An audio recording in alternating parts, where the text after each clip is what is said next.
नमस्कार मित्रांनो, आज मी देवगड तालुक्यातील कोळोशी या गावामध्ये आलेलो आहे माझे मित्र संदीप शिंदे यांच्यासोबत। आणि ज्या स्पॉटवर आम्ही आलेलो आहोत त्या स्पॉटला निशाण टेंब असं म्हटलं जातं। कोळोशी बाजारापासून साधारण 5 किलोमीटर अंतरावर हा सडा आहे, म्हणजे एकदम डोंगराच्या टॉपला आम्ही आलेलो आहोत। आणि या स्पॉटवर 5 गावांची सीमा आहे। पहिला गाव म्हणजे कोळशी, दुसरा हडपीड, तिसरा साळशी, चौथा चाफेड आणि पाचवा आयनल असं। आणि ह्या जागेला ऐतिहासिक महत्त्व आहेच, परंतु भौगोलिक महत्त्व जे आहे ते तुम्हाला मी आधी सांगतो। असं साधारण 25-30 किलोमीटरचा परिसर इथून सगळा निहाळता येतो। म्हणजे ऐतिहासिक काळामध्ये टेहाळणीसाठी हा स्पॉट वापरला जात होता। आता जिथे तुम्हाला मी कॅमेरा दाखवतोय तिथे मिडबावचा समुद्र दिसतो, साधारण ह्या साईडला।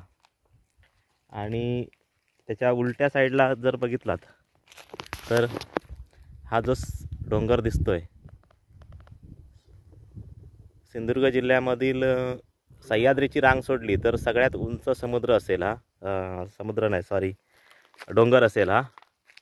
आणि हा डोंगर पियाळी आणि कोकिसरे ह्या गावाच्या मध्ये आहे, तो सुद्धा इथून स्पष्ट दिसतो।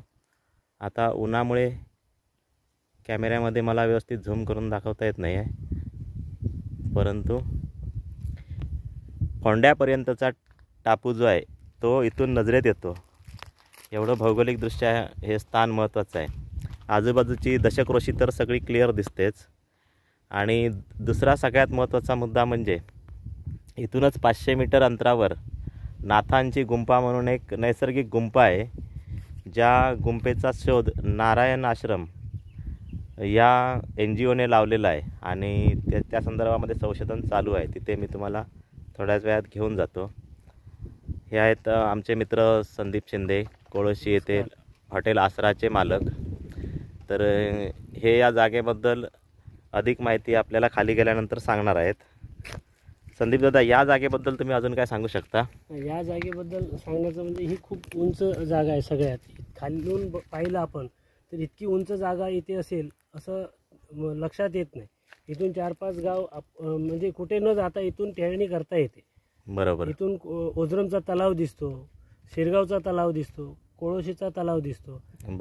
इथून तुम्ही चारी बाजूला बघू शकता। बरोबर आहे। तर मित्रांनो, आपण आता खाली गुंफेमध्ये जाणार आहोत। इथून साधारण 500 मीटर अंतरावर ती गुंफा आहे, ती पण तुम्हाला थोडक्यात दाखवतो।